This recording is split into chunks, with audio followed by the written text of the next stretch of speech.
We had a governing body member by the name of Daniel Sidlick that served at Bethel. Daniel Sidlick was a rather short man, but he had a very commanding voice. And I remember going down to morning worship, and I would often hear him say, "It's so good to be alive, serving the true and living God." At Bethel, Dan Sidlick had developed a reputation of looking out for the black brothers and sisters. So I decided, hey, if I ever get a chance, I'm going to go talk to him. One day, he came to speak to our department working at Walk Hill, and I asked him if I could speak with him. He said yes, and I proceeded to ask him, how do you deal with all the brothers at Walk Hill, the older brothers that appear to be very partial? And he proceeded to tell me a story that I will never forget. Dan Sidlick told me that there was a sister out in field service in Africa. She was working alone and the brothers told her not to do it. But anyway, she went to a house and it was abandoned. And she didn't realize it. She knocked on the door and there were 4 men there that proceeded to rape her. 1, 2, 3, 4. And Dan Sidlick said that after they raped her, the 4 of them ran off, and one of them came back and peed on her. Dan Sidlick said this story did not really happen, but he said a black brother serving at Bethel, told him years ago that was his experience serving at Bethel. It's like a sister being repeatedly raped by 4 men, and to add insult to injury, one comes back and pees on her. How terrible. I wonder whatever happened to that brother. In this particular video, we will consider racism at Bethel and also throughout the history of the organization. In order to understand this material, it's very important that we consider 5 points. Number 1, in 1865, Jehovah's Witnesses did not exist. Number 2, the Seventh-day Adventist movement started in 1863. Number 3, Charles Tez Russell, the person that invented Jehovah's Witnesses in the Watchtower, was a Seventh-day Adventist first. In fact, they took him in and taught him how to use the Bible to predict future events. And that's why he predicted 1925, the end of the world, and so forth. Number 4, Charles Tez Russell became a Seventh-day Adventist apostate. He adopted some of the teachings that the Seventh-day Adventists had, but there were many teachings that he disagreed with. So what did he do? He became an apostate. And number 5, Charles Tez Russell created his own religion. February the 16th, 1881, Charles Tez Russell incorporated Zion's Watchtower Bible and Tract Society. Does that sound familiar, friends? How does it feel to know that you dedicated your life to a religion that was built on apostasy? It was founded on apostasy. Isn't that something? Let me illustrate it to you this way. I grew up as a Jehovah's Witness, served at Bethel for 10 years. And let's say my issue with Jehovah's Witnesses was this.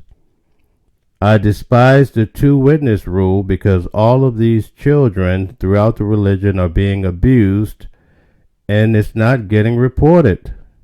We have the recent case of the 2 elders in Chicago, Illinois, who were found guilty for covering up child abuse of a 6-year-old child. So let's say that I follow in Charles Tez Russell's footsteps and I go and start my own religion because I'm disgruntled with the teachings of Jehovah's Witnesses. I'd like to encourage you to open your Bibles to Acts chapter 1, and we'll consider verses 6 through 8.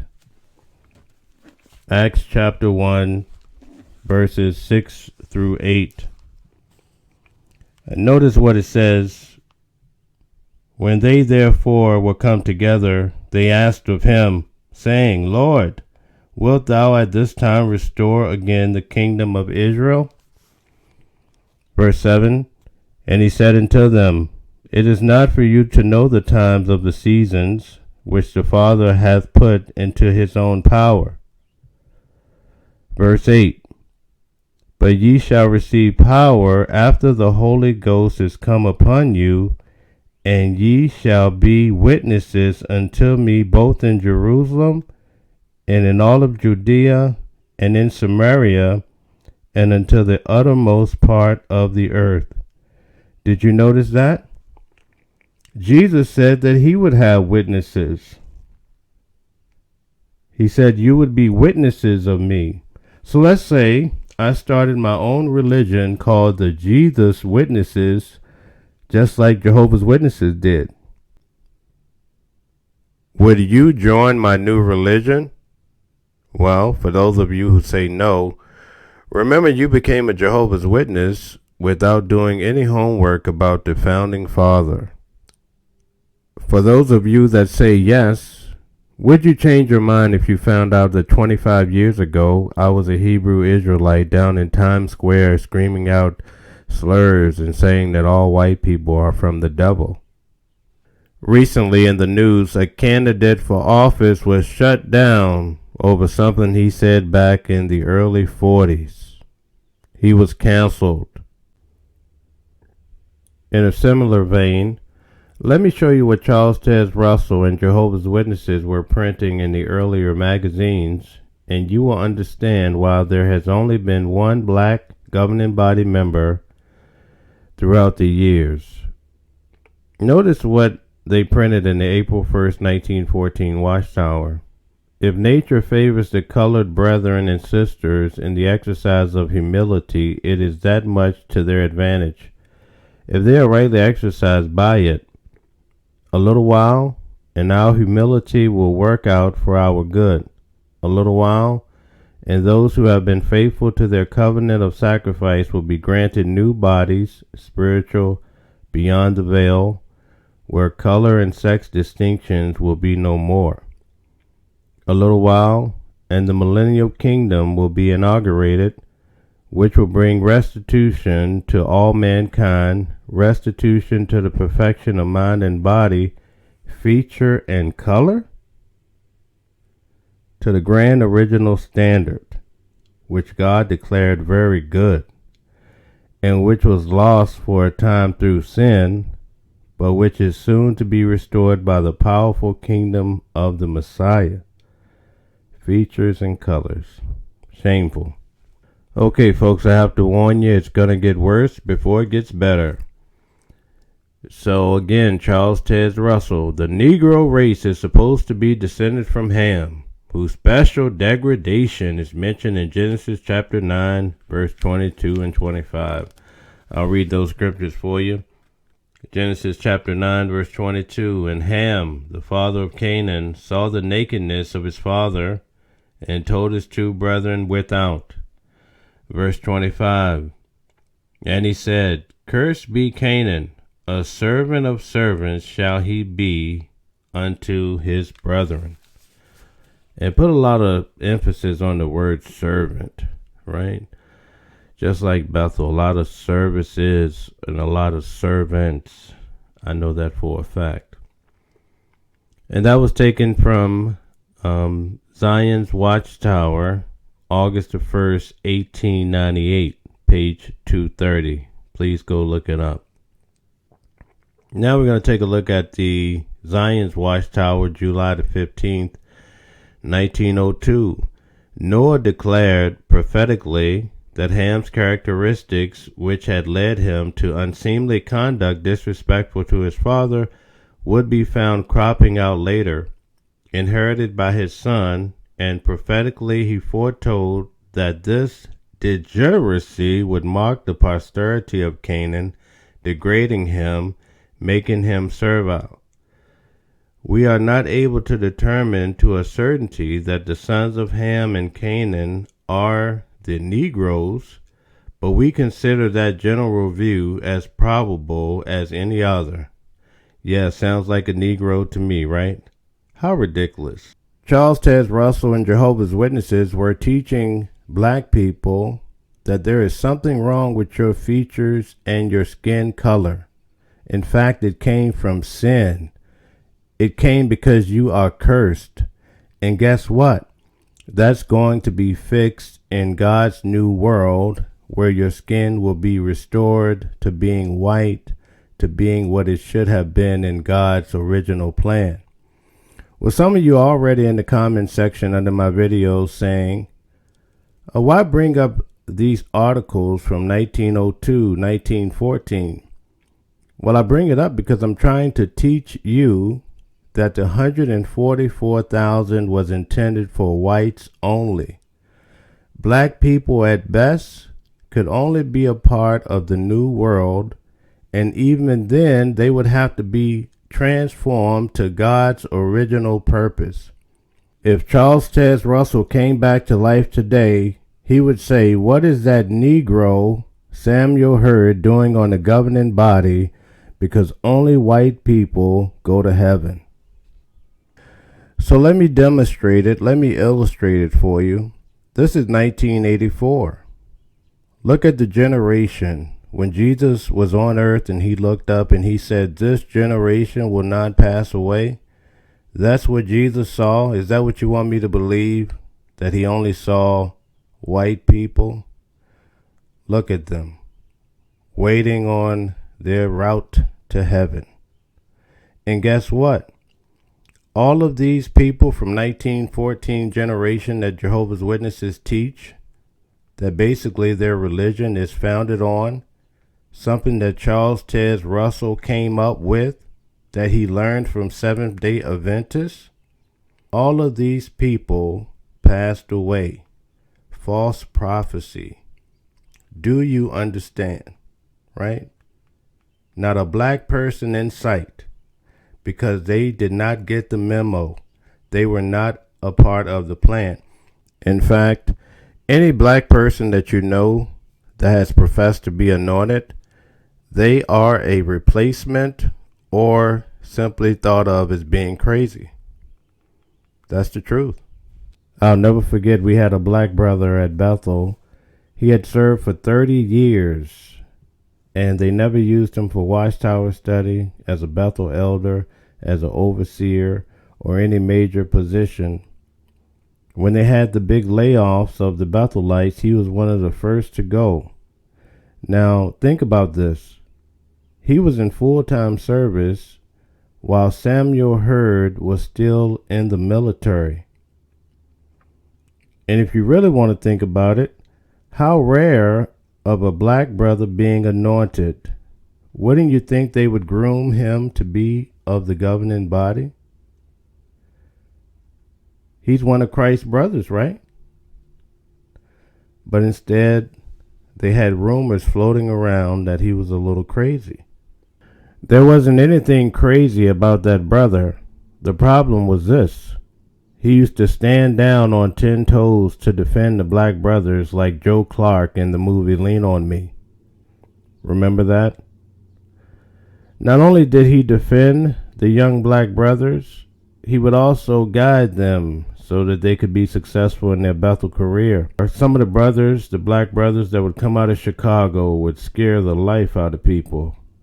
We had one brother that used to walk around yelling, "Hooty hoo!" and doing weird things like that. So he would instruct them on civilized behavior, because some of them just didn't know better. They were from a different part of the country.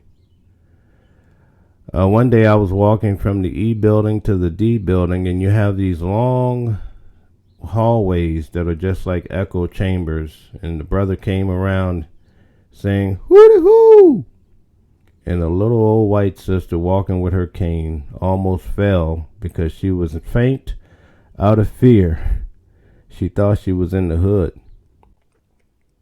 Another example, we had a brother that came out of California, and he used to like to wear his sweater tied around his waist. And so the brother says, "Hey man, you can't wear your sweater tied around your waist, or they're going to pull you into Bethel office. Well, the young brother didn't listen. And so we had a brother at Bethel that was really tall. His name was Jim Rayford. And he had a very strong presence and a very deep voice. To give you an example, one time when I first came to Bethel, I was around 21 years old, and we were shooting basketball. And Brother Rayford used to oversee recreation and sports. So as I was playing basketball, I says, "Hey, Rayford." Brother Rayford stopped the game, stopped the press, stopped the game. And he made all of us come over to him. And he says, "My name is Brother Rayford, not Rayford. Call me Brother Rayford." And so we were all just standing there like, okay, can we go back to play? Or am I disfellowshipped? So we started back playing. That gives you an example of how intimidating Brother Rayford would be for a young brother. Well, anyway, the brother that kept tying his sweater around his waist got called into Brother Rayford's office. At Bethel, the young brothers used to call Brother Rayford the Undertaker, right? Because he had an unknown assignment, but we knew that he handled all the judicial committee cases. He was the lead singer in the group, if you get my drift. So Brother Rayford called the brother in. He says, "Brother so-and-so at Bethel, you can't tie your sweater around your waist. That's not what the brothers do. We leave that for the sisters." Well, this young brother didn't listen to Brother Rayford, and on his 10-month review, he was sent home. Reason being, he was metrosexual in appearance. You see, the story about the anointed brother is very beneficial because I'm helping you to understand why the governing body laid off free labor, free volunteers.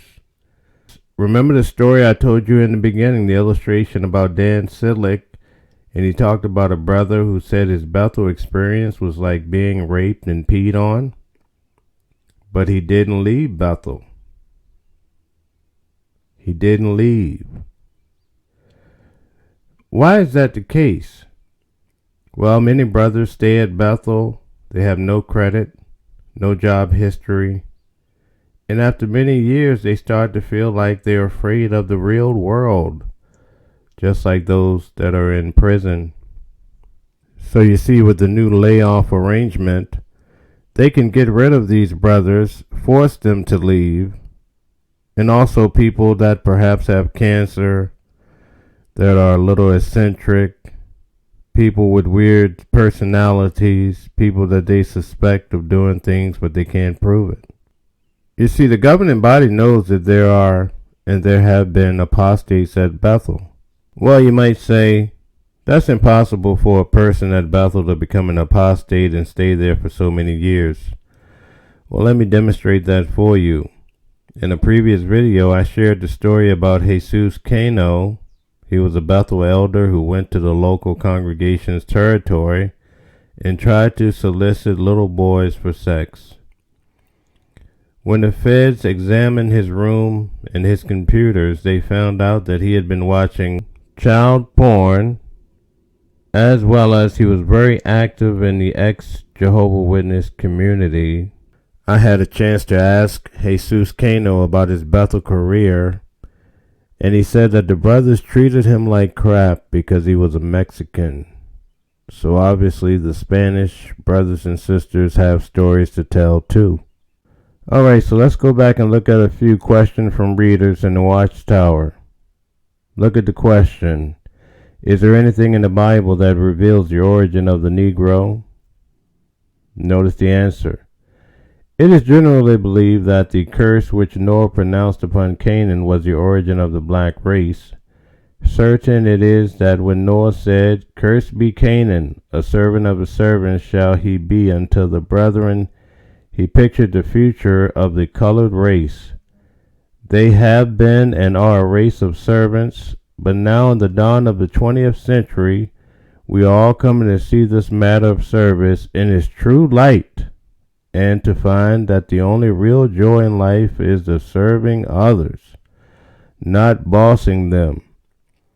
There is no servant in the world as good as a good colored servant, and the joy that he gets from rendering faithful service is one of the purest joys there is in the world.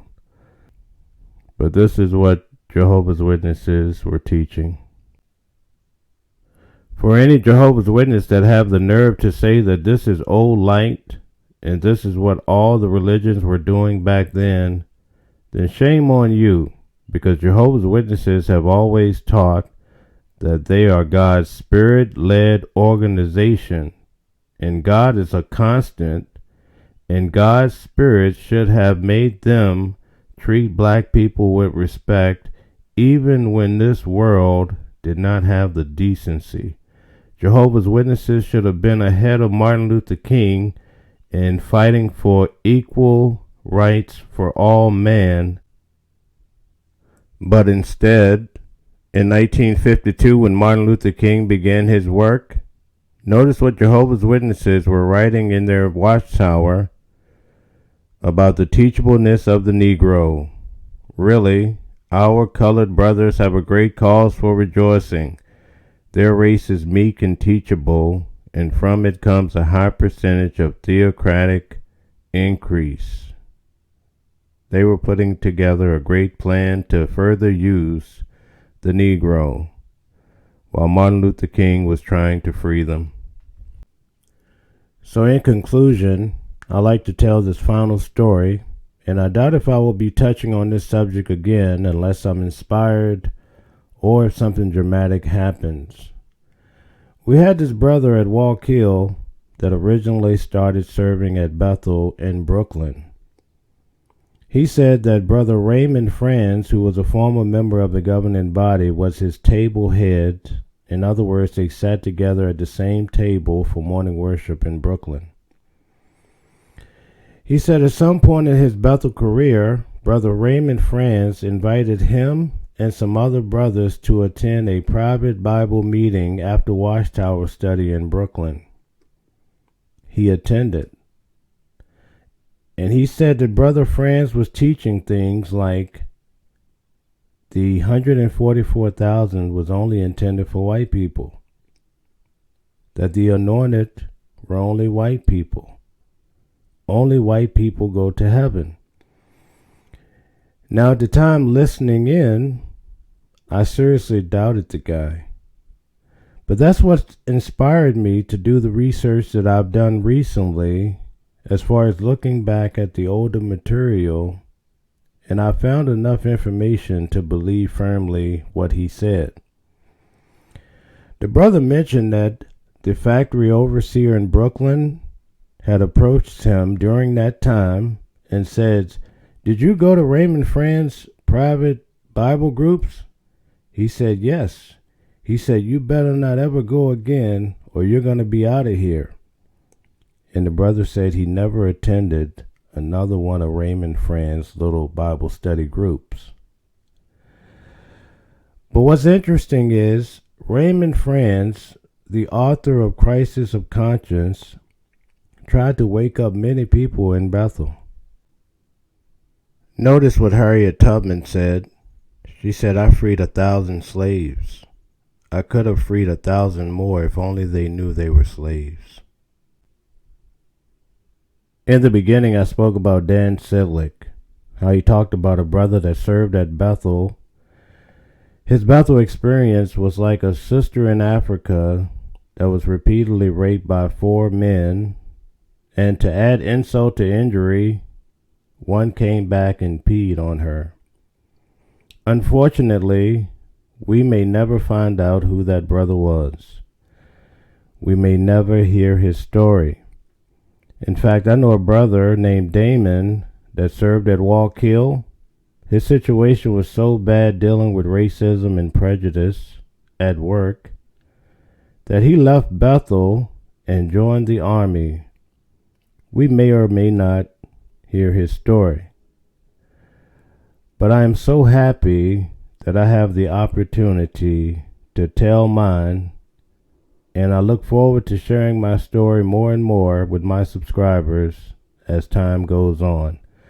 Thank you for tuning in to the channel. Please like, share, and subscribe if you like the material.